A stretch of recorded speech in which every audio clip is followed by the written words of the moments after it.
Greetings, everyone. This is Rock and Roll Spot Convention with the Weekly Comic Book Roundup. We made it through this week's DC and Image books.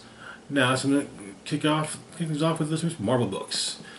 Starting off, we've got Deadpool number 5.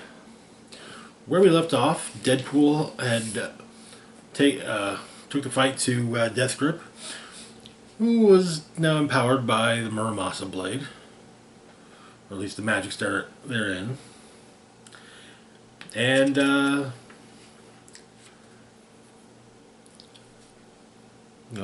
Deadpool had been well, you know,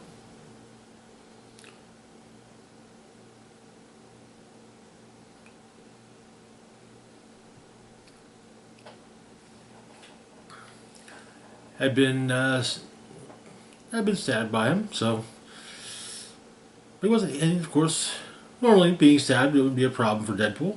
He just healed, but Muramasa blade cuts out. You know, just doesn't allow for healing factors. So, yeah. And so the issue opens with a wounded Deadpool, basically.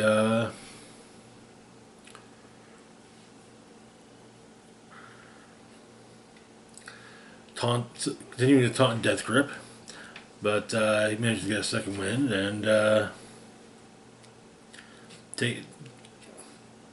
gets up close to him, to Death Grip, and gets captured or gets bound with mystical energy. So, yeah, but Princess and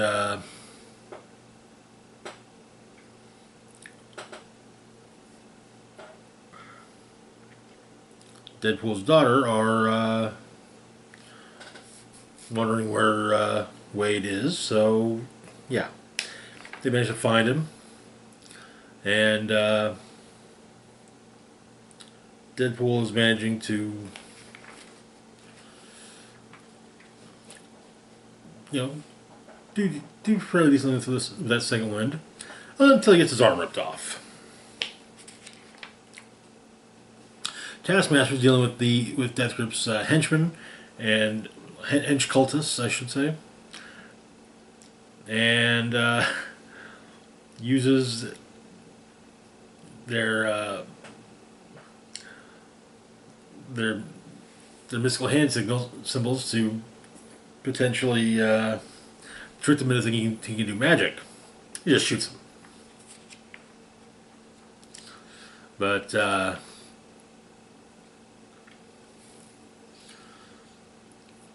with Death Grip and Deadpool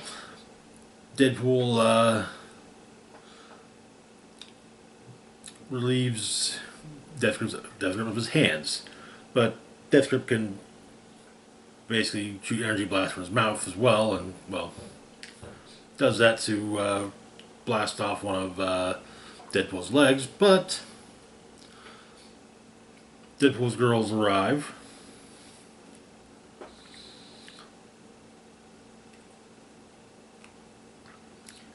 Ellie hits Death Grip with one of Taskmaster's trick arrows. It's got a chunk of C4 wired to it, so yeah, that's the trick. Blows up, and Wade names Taskmaster interim CEO while he heals, and Taskmaster also states that his field rate has just doubled.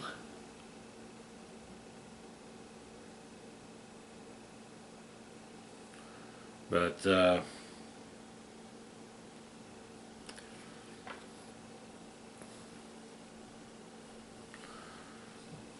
is where the issue ends. A fun issue. We'll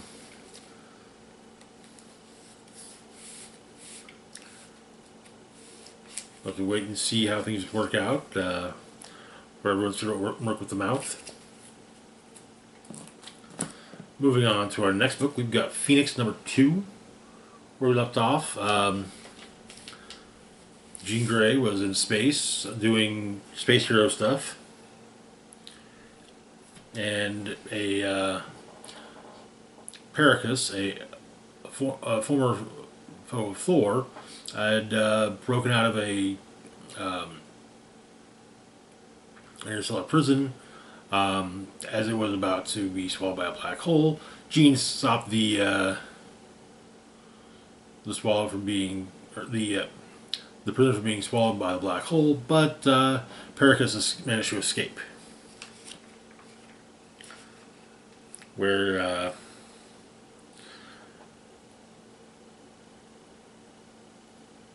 he had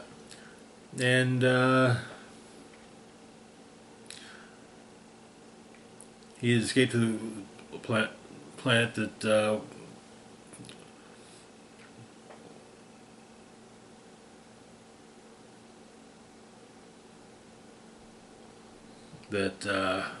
Jean had just rescued.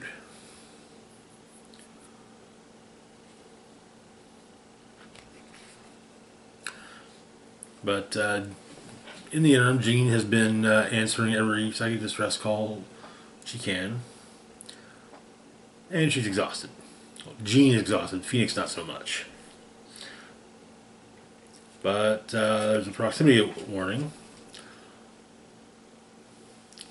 There's a ship with one human life sign aboard.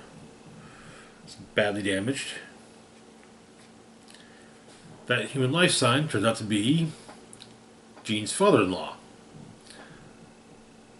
Major Christopher Corsair Summers of the Starjammers.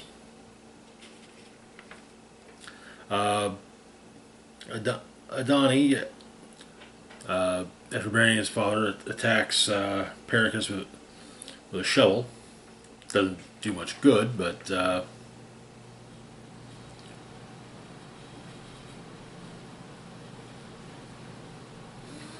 it seems Pericus is going to be tutoring Adani. Jean checks in with Cyclops while Corsair is washing up. Apparently, though,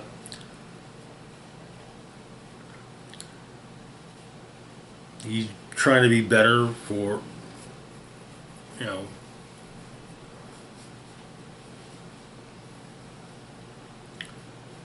but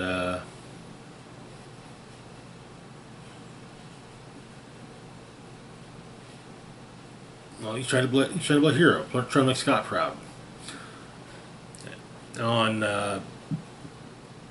So things started on Game World. He was talking to a guy he knows that owns a very reputable establishment that serves a number of different refreshments. This guy tells Corsair people are going missing. Well, Corsair started asking questions, retracing the steps of some of the people who've been reported missing. Found out there was a ship docking at Game World once a week, no papers, pays off the guards, and the arrival of the ship coincides with a new wave of disappearances. Corsair watched.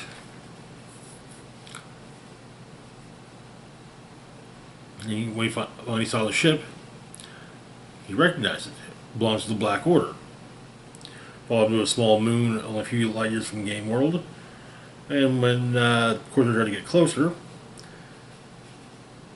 well, that's when Corsair's ship got shot up. And so Jean and Corsair go to the small moon as a few light years from Game World. Apparently, the fresh wave of prisoners, particularly by the Black Order, have arrived.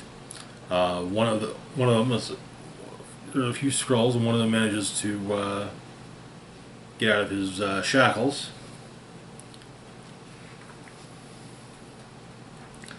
And is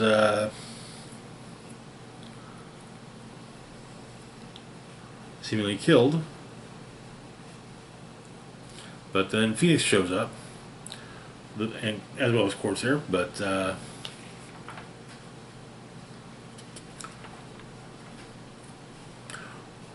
it's just apparently though it's not the full Black Order. It's just Corsair and or it's just Proxima Midnight and Black Dwarf.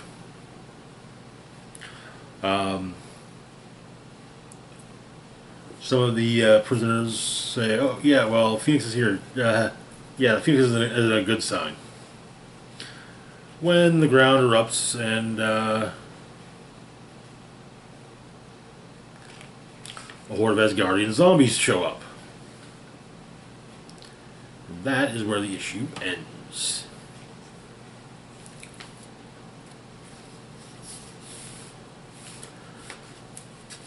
Oh, those Asgardian those are rascally Asgardian zombies. You gotta love them. Moving on, though, to our last for the moment, we've got Wolverine Revenge, #1. So this is a non-continuity miniseries. We already have some setup for it. No one knows how it happened. No one lived who was there. What is known is that as Asteroid M burned up on re-entry, Magneto breathed his last breath, and when he died, it released the largest EMP in the history of mankind. The Northern Hemisphere went dark. That was 10 days ago. And so the issue starts up with Wolverine on vacation in the Savage Land. Just, disconnected. Just vibing, Hunting with the locals, riding a Triceratops, going hand to hand with a T-Rex. When Nick Fury shows up.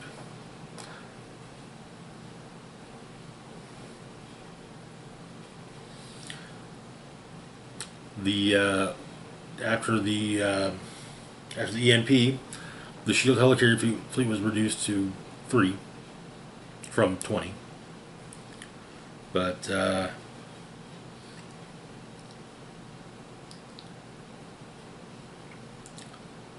it's estimated that 100 million people are already dead. And Asteroid M basically detonated above Quebec. Bad for all North America, most Northern Hemisphere and Asia, Northern Europe and Asia, though probably spared a couple billion lives in India and Southern Asia. But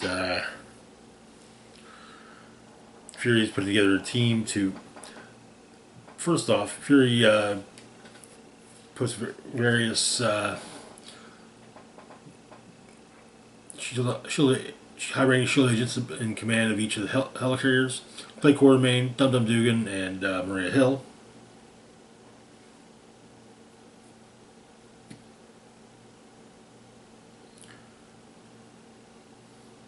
But the mission is to take a seed cold fusion reactor in Tunguska, which is currently controlled by the Brotherhood of Evil Mutants, led by Mastermind. The team will consist of Captain America, Winter Soldier, and Logan, as well as a SHIELD strike team as backup. You gotta have the cannon fodder. And so, everyone gets in their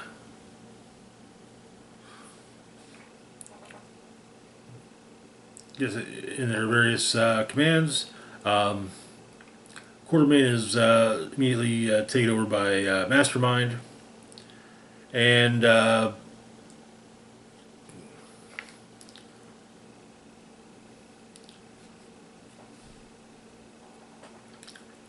Looks like he rams the helicarrier he was commanding into Nick Fury's. But the team makes their way to the facility, but the cannon fodder are wiped out by Deadpool, Omega Red, and Sabretooth.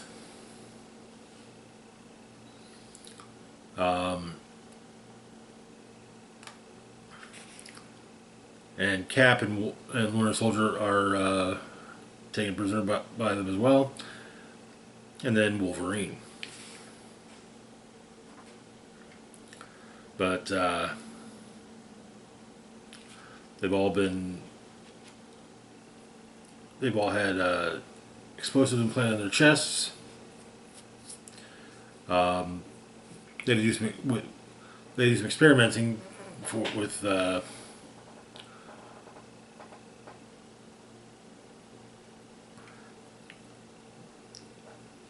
Omega Red to figure out the good combination of diseases to infect Logan with, so that the bomb could be placed, could be placed, and his healing factor would be slowed down enough to the point where it couldn't be rejected quickly.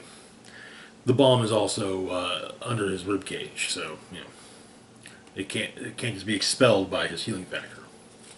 But it turns out Colossus is also there. But Deadpool holding the remote for the explosives, and kills both Captain America and Winter Soldier as they escape their base. Logan tries to cut into himself to get rid of the bomb, but Deadpool detonates his explosive as well. Oh, Logan grows back. But turns out that Colossus is leading this lineup of the Brotherhood. Mastermind asking what's next, and Colossus states now they take the seed generator and relight their half of the world. And when the sun rises, it will shine on their flourishing lands and on the graves of the West, for they will be gone, and there will be none left to remember them. But Logan's regrowing himself, so yeah. That's at least one. That is where the issue ends. Interesting. Kind of sad to see Colossus going rogue, but let's see how the miniseries plays out. But anyways, that's going to do it for now. As always, feel free to like, share, and subscribe. Links to my Facebook, Twitter, Mastodon, Instagram, Patreon, and PayPal can be found in the description box down below. This is Rock and Roll Spuck signing off saying, live long and rock hard.